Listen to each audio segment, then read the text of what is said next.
Bonjour, bienvenue dans ce tuto qui va vous présenter comment établir un tableur pour faire des devis.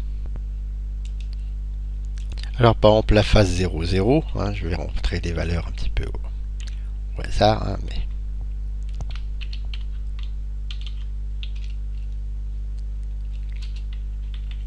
désignation c'est par exemple la matière. Voilà, supposons que la matière, ça soit le prix d'un brut, qui coûte 3 €. Je tape juste 3 ici. Voilà, c'est tout simple. Si en revanche on vous a fait un prix, donc ici on sait que ça va être des coûts pour toute la voilà.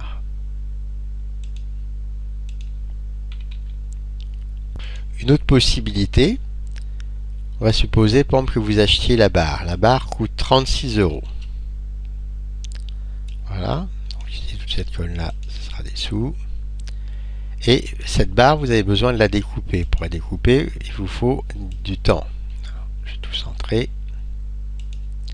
Il vous faut 1 centième d'heure. Le taux horaire de la scie est de 45 €. Donc le coût, ça sera 45 € divisé par 100 multiplié par 1. Donc voilà, 45 centimes la pièce. Ça c'est le temps de coupe et ça c'était le prix de la matière pour le lot. Si jamais la matière vous l'achetez pour toute la commande, vous mettrez la valeur ici. Autre cas, par exemple ici, phase 10, usinage. Pour l'usinage, donc pour le lot, il y a peut-être un temps de réglage. Il vous faut par exemple une demi-heure, donc 50 centièmes d'heure. Le taux horaire du réglage, c'est par exemple 80 € de l'heure. Dans ces cas-là, 80 divisé par 100 multiplié par 50, ça vous fait 40 € de réglage pour l'usinage. Mais une fois que vous avez usiné, il faut aussi régler, il faut usiner. Supposons que le temps que vous avez calculé, c'est 7 centièmes d'heure par pièce. Le taux horaire, a priori, on va reprendre 80, si c'est le même taux horaire que celui-ci. Et dans ces cas-là, le prix d'usinage divisé par 100 multiplié par 7. Voilà, ça vous fait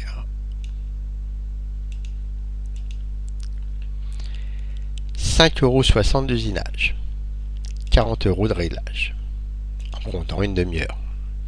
Si je suppose que mes temps ici sont centièmes d'heure. Je peux écrire ici si je veux.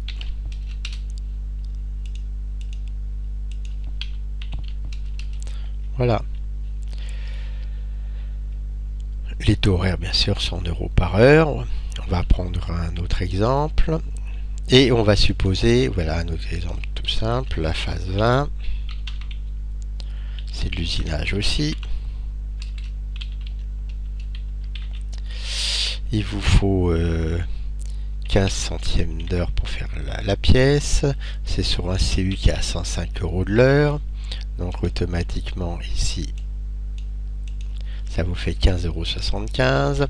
Il a fallu 1h30 pour régler, toujours autour de 105 €. Donc ici, ça vous a fait 157 € de réglage. Mais aussi pour cet usinage-là, il vous a fallu un outillage spécial, une fraise spéciale qui coûte donc par exemple 150 €. Voilà, donc ici c'est encore 10 €. Donc ici, pour la commande, j'ai en plus un outillage spécial à 150 €. Phase 30, sous-traitance, traitement thermique.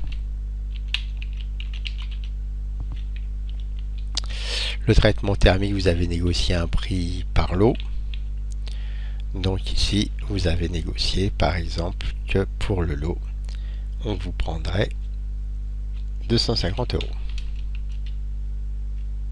Voilà. On voit, à chaque fois, je vais remplir tout simplement la colonne qui m'intéresse. Alors évidemment, on va pouvoir après sophistiquer le tableur, puisque là par exemple ça peut être intéressant de rajouter dans la colonne commande une colonne désignation qui va vous permettre de savoir un petit peu d'où vient les 150 €, ou alors pour chaque valeur, il y aura une fiche détaillée qui permettra de savoir d'où ça vient. Traitement, donc on va finir une phase de conditionnement, contrôle final.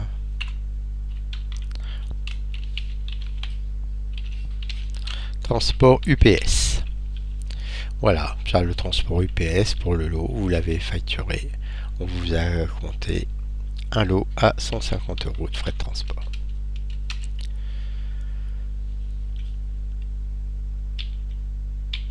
Autant de phases qu'on veut. Après, il faut faire le bilan. Donc, pour faire le bilan, ici, ça va être le total. Le total ici, donc, la somme.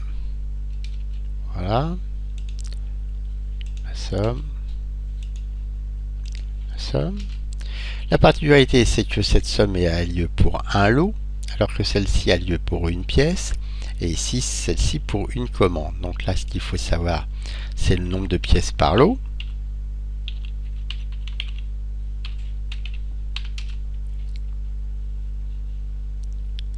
Voilà. Par exemple, il y avait 20 pièces par lot. Dans ces cas-là, ici, on a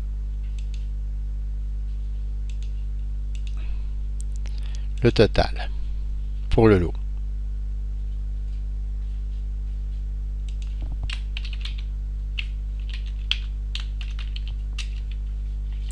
Ici, évidemment, c'est plus simple puisque on a directement la valeur pour le lot. Et ici, il y a une particularité, c'est qu'il faut savoir donc le nombre de lots, puisque ça, c'est pour toute la série. Donc, supposons par exemple qu'il y avait 3 lots. Dans ces cas-là, le total ici, c'est 150 divisé par 3. Voilà, on a donc ici toutes nos valeurs. Le total pour lot lié au temps passé ou au coût pièce, le temps pour un lot lié à ce qui est lié au lancement et le coût ramené à un lot de ce qui est lié à la commande. Donc qu'est-ce qu'il suffit de faire? La somme des trois, tout simplement. Donc on peut par exemple mettre ici un total lot, voilà, c'est ici égale ça plus ça plus ça. Voilà. On a le prix par lot. On peut évidemment du coup en déduire le coût pièce.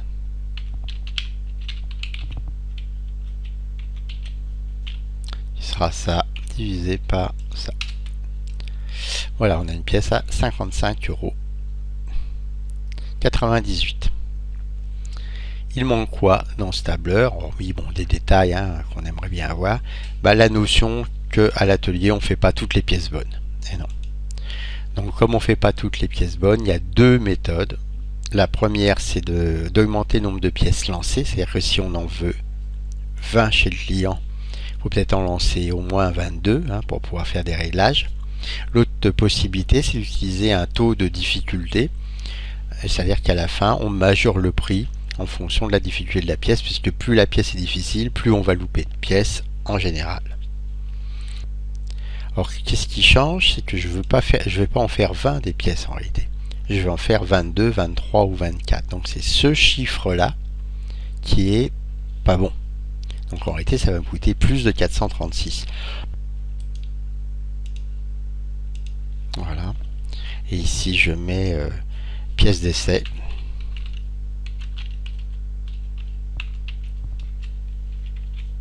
Par exemple 4 pièces d'essai. Et là donc du coup la formule c'est 21 multiplié par, ouvrez la parenthèse, 20 plus 4. Voilà.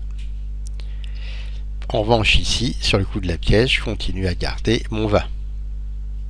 Donc très important. Voilà, on l'appelle pièce d'essai, taux de non-qualité, on lui donne le nom qu'on veut. Mais ici, je calcule le prix avec les 4 pièces que je vais louper.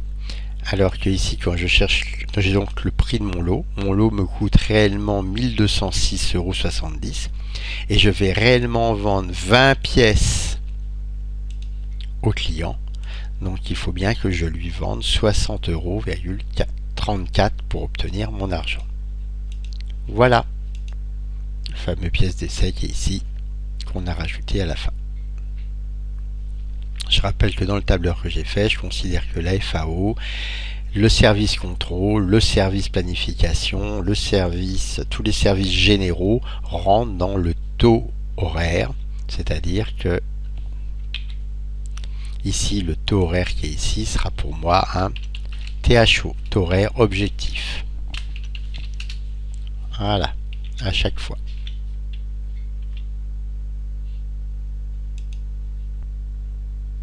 Merci de votre attention. Au revoir, à bientôt.